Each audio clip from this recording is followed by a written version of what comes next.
Welcome to preparation for. आज है 11 अगस्त। तो 11 अगस्त से रिलेटेड जितने भी करंट अफेयर के क्वेश्चन बनेंगे उसको हम लोग डिस्कस करेंगे और साथ ही साथ उससे रिलेटेड जो भी फैक्ट बनेंगे मैं आपको बताऊंगा। इन क्वेश्चंस की पीडीएफ फाइल के लिए आप डिस्क्रिप्शन में जाकर टेलीग्राम चैनल को ज्वाइन करें, वहां पर आपको इसकी पीडीएफ फाइल मिल जाएगी। और साथ ही साथ फेसबुक पेज को लाइक करें तथा इंस्टाग्राम पे फॉलो करें, वहां पर क्वेश्चन ऑफ द डे आपको पर डे पोस्ट मिलेंगे जो कि आपके लिए बेनिफिट होंगे। और अगर आपको ये क्वेश्चन आपके लिए यूजफुल लगे तो चैनल को सब्सक्राइब करें, लाइक करें, कमेंट करें एंड शेयर करें। फर्स्ट क्वेश्चन है, हाल ही में किसके द्वारा कृषि अवसंरचना कोष शुरू किया गया है? तो इसका जो आंसर हो जाएगा वो हो जाएगा नरेंद्र मोदी। अभी देखिए प्रधानमंत्री नरेंद्र मोदी द्वारा जो है 1 लाख करोड़ का कृषि अवसंरचना कोष 2200 किसान समाजों को 1000 करोड़ देकर लॉन्च किया गया है। और ये जो है पीएम किसान योजना की छठी किस्त है और इस किस्त के रूप में 17,000 करोड़ 8.5 करोड़ किसानों को जारी किए गए हैं। और इसका जो उद्देश्य है वो है किसानों की प्राथमिक कृषि साख समितियों, किसान उत्पादक संगठनों और कृषि उद्यमी को सामुदायिक कृषि परिसंपत्तियों और फसल उपरांत अवसंरचना के विकास में सहायता करना है। अब देखिए यहाँ पर बात पीएम किसान योजना की है, तो ये फरवरी 2019 में शुरू की गई थी और इस योजना के तहत जो है कुल 90,000 करोड़ से अधिक का वितरण किया गया है। नेक्स्ट क्वेश्चन है, हाल ही में महिंद्रा राजपक्षे ने किस देश के पीएम के रूप में शपथ ली है? तो इसका जो आंसर हो जाएगा वो हो जाएगा श्रीलंका। अभी देखिए महिंद्रा राजपक्षे ने जो है चौथी बार श्रीलंका के पीएम के रूप में शपथ ली है और उनके छोटे भाई जो कि वहां के प्रेजेंट टाइम के राष्ट्रपति हैं गोतबाया राजपक्षे, उन्होंने जो है इनको शपथ दिलाई है। और इससे पूर्व जो है महिंद्रा राजपक्षे 2006 से 2015 तक जो है श्रीलंका के राष्ट्रपति रहे हैं। और इसका जो शपथ ग्रहण समारोह हुआ है वो कोलंबो के पास केलनिया महाविहार में आयोजित किया गया था। अब देखिए बात यहाँ पर श्रीलंका की है, तो ये रहा मैप में श्रीलंका। श्रीलंका की 2 कैपिटल हैं। जो लेजिस्लेटिव कैपिटल है वो है जयवर्धनेपुरा कोट्टे और जो एग्जीक्यूटिव एंड जुडिशियल कैपिटल है वो है कोलंबो। और यहाँ के प्रेजेंट टाइम के जो प्रेसिडेंट हैं वो हैं गोतबाया राजपक्षे और जो प्राइम मिनिस्टर हैं वो हैं महिंद्रा राजपक्षे। और यहाँ की जो करेंसी है वो है श्रीलंकन रुपी। नेक्स्ट क्वेश्चन है, हाल ही में किसके द्वारा मानव हाथी संघर्ष पर एक पोर्टल शुरू किया जाएगा? तो इसका जो आंसर हो जाएगा वो हो जाएगा प्रकाश जावड़ेकर। देखिए अभी जो हमारे प्रेजेंट टाइम के पर्यावरण और वन मंत्री हैं प्रकाश जावड़ेकर, उनके द्वारा मानव हाथी संघर्ष पर एक पोर्टल जो है लॉन्च किया जाएगा। ये जो पोर्टल है ये विश्व हाथी दिवस जो कि 12 अगस्त को मनाया जाता है उसकी जो है उसके उपलक्ष्य में इसको लॉन्च किया जाएगा। विश्व हाथी दिवस 2012 में जो है एशियाई और अफ्रीकी हाथियों की दुर्दशा पर ध्यान आकर्षित करने के लिए शुरू किया गया था। एशियाई और अफ्रीकी हाथियों को खतरों का सामना करना पड़ता है जैसे कि अवैध शिकार, निवास स्थान का नुकसान, मानव हाथी संघर्ष और कैद में दुर्व्यवहार। और देखिए भारत में जो है हाथियों के संरक्षण के लिए विभिन्न राज्यों को वित्तीय और तकनीकी सहायता प्रदान करने के लिए 1992 में प्रोजेक्ट एलिफेंट लॉन्च किया गया था, तो ये भी आपको याद रखना है। नेक्स्ट क्वेश्चन है, हाल ही में स्वास्थ्य मंत्रालय की टेलीमेडिसिन सेवा ई संजीवनी ओपीडी कितने राज्यों ने लॉन्च की है? तो इसका जो आंसर हो जाएगा वो हो जाएगा 23। अभी देखिए यह सेवा जो है 23 राज्यों द्वारा शुरू की गई है और यह अब जो है 75% आबादी को कवर करती है। स्वास्थ्य मंत्रालय की टेलीमेडिसिन सेवा ई संजीवनी ओपीडी ने जो है 1.5 लाख से अधिक ऑनलाइन परामर्श प्रदान किए हैं। और ये देखिए ई संजीवनी प्लेटफॉर्म जो है इसके माध्यम से 2 प्रकार के टेली परामर्श संभव हैं।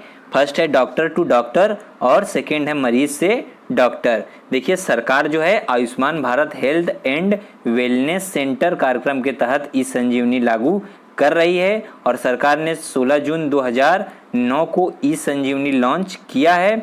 सरकार की जो है दिसंबर 2022 तक सभी जो है 1,50,000 स्वास्थ्य और कल्याण केंद्रों में टेली परामर्श को लागू करने की योजना है।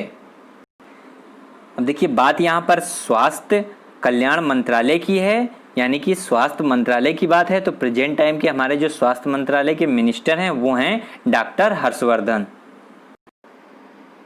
नेक्स्ट क्वेश्चन है, हाल ही में रक्षा मंत्रालय आत्मनिर्भर भारत को बढ़ावा देने के लिए कितने रक्षा वस्तुओं के आयात पर प्रतिबंध लगाएगा? तो इसका जो आंसर हो जाएगा वो हो जाएगा एक। देखिए अब जो है रक्षा मंत्रालय धीरे धीरे रक्षा उत्पादन के स्वदेशीकरण को बढ़ावा देने के लिए जो है ये निर्णय लिया गया है। 101 रक्षा वस्तुओं के आयात पर जो है प्रतिबंध लगाया गया है। इस सूची में आर्टिलरी गन, मिसाइल डिस्ट्रॉयर, जहाज जनित क्रूज मिसाइल, हल्के लड़ाकू विमान, हल्के परिवहन विमान, लंबी दूरी की भूमि पर हमला करने वाली क्रूज मिसाइल, संचार उपग्रह आदि शामिल हैं। और देखिए अभी जो है अप्रैल में जारी सिप्री की रिपोर्ट के अनुसार जो है अमेरिका और चीन के बाद भारत तीसरा सबसे बड़ा सैन्य खर्च करने वाला देश था और भारत जो है दुनिया में हथियारों का दूसरा सबसे बड़ा आयातक भी है। और देखिए सरकार ने किसी भी 200 करोड़ रुपए से अधिक के सरकारी अनुबंध की निविदा प्रक्रिया में विदेशी कंपनियों की भागीदारी को कम करने का भी फैसला इसमें लिया है। और ये देखिए प्रतिबंध 2020 और 2024 के बीच लागू किया जाएगा। और देखिए इससे पहले जो है रक्षा मंत्रालय ने रक्षा उत्पादन और निर्यात प्रोत्साहन नीति का भी मसौदा जारी किया था। अब बात रक्षा मंत्रालय की है तो प्रेजेंट टाइम के जो हमारे जो डिफेंस मिनिस्टर हैं, रक्षा मंत्री हैं, वो हैं राजनाथ सिंह।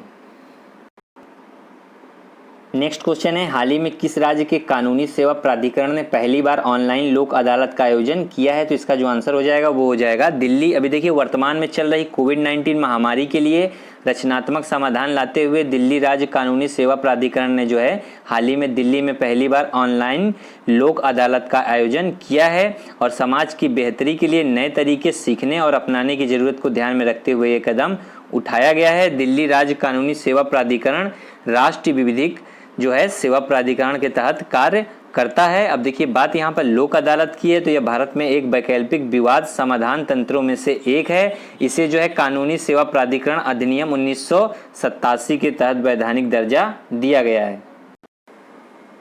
नेक्स्ट क्वेश्चन है, हाल ही में चीन भारत छोड़ो अभियान किसके द्वारा शुरू किया गया है? तो इसका जो आंसर हो जाएगा वो हो जाएगा अखिल भारतीय व्यापारियों का परिसंघ। दिल्ली में जो है अखिल भारतीय व्यापारी परिसंघ यानी कि confederation of all India traders ने जो है चीन भारत छोड़ो अभियान शुरू किया है। इस अभियान के तहत भारत में चीन के बढ़ते व्यापार पर रोक लगाने जाने की मांग की गई है। CAIT यानी कि confederation of all India traders का यह अभियान हाल ही में उनके द्वारा की गई चीनी सामानों के बहिष्कार की मांग की एक विस्तार रूप है, जिसके तहत जो है देश के विभिन्न हिस्सों में लगभग 600 स्थानों पर प्रदर्शन किए गए हैं। और इसके साथ ही देखिए जो confederation of all India traders ने है जो है वो सरकार से निम्न बिंदु ध्यान देने का आग्रह किया है। वो बिंदु ये हैं कि चीन आयात पर जो है रोक लगाना सबसे फर्स्ट, सेकेंड है भारतीय कंपनियों में निवेश करना, सेकेंड और थर्ड है भारतीय स्टार्टअप और डिजिटल ऐप को प्रोत्साहित देना, थर्ड और फोर्थ नंबर है भारत में चीन की गतिविधियों की जांच। और देखिए इससे जो है चीन की जो है चौतरफा घेराबंदी संभव हो सकेगी। अब देखिए बात यहाँ पर CAIT की है यानी कि confederation of all India traders, जिसे हिंदी में कहते हैं अखिल भारतीय व्यापारियों का परिसंघ। तो यह भारत के एक व्यापारिक समुदाय का राष्ट्रीय स्तर का एक गैर सरकारी शीर्ष निकाय है। इसका मुख्यालय जो है नई दिल्ली के व्यापार भवन में स्थित है। नेक्स्ट क्वेश्चन है, हाल ही में हिंद महासागर में फंसे एक जापानी जहाज से तेल रिसाव के कारण किस देश ने पर्यावरणीय आपातकाल की घोषणा की है? तो इसका जो आंसर हो जाएगा वो हो जाएगा मॉरिशस। देखिए अभी जो है हाल ही में हिंद महासागर में फंसे एक जापानी जहाज से तेल रिसाव के कारण मॉरिशस ने पर्यावरणीय आपातकाल की घोषणा की है। MK वाकाशिको नामक यह जगह जापान के स्वामित्व वाला है लेकिन पनामा में पंजीकृत है। यह देखिए अभी जो है चीन से ब्राजील जाते हुए ये जो जहाज है ये चट्टान से टकरा गया और इसके चालक दल को निकाल लिया गया, लेकिन जो है बाद में खराब मौसम और महासागर की लगातार तेज लहरों के कारण जो है जहाज में ईंधन का रिसाव शुरू हो गया, जिसमें जो है 4000 टन की क्षमता थी। और देखिए इसके कारण जो है पर्यावरण संकट में न सिर्फ जलीय जीवन बल्कि उस पर निर्भर लोगों की आर्थिक स्थिति पर भी खतरा जो है पैदा हो गया है। अब देखिए मॉरिशस के प्रधानमंत्री प्रवीण जगन्नाथ ने जो है फ्रांस से मदद की इसमें अपील की है और इसके तहत जो है वहां पर जो है आपातकाल घोषित कर दिया गया है।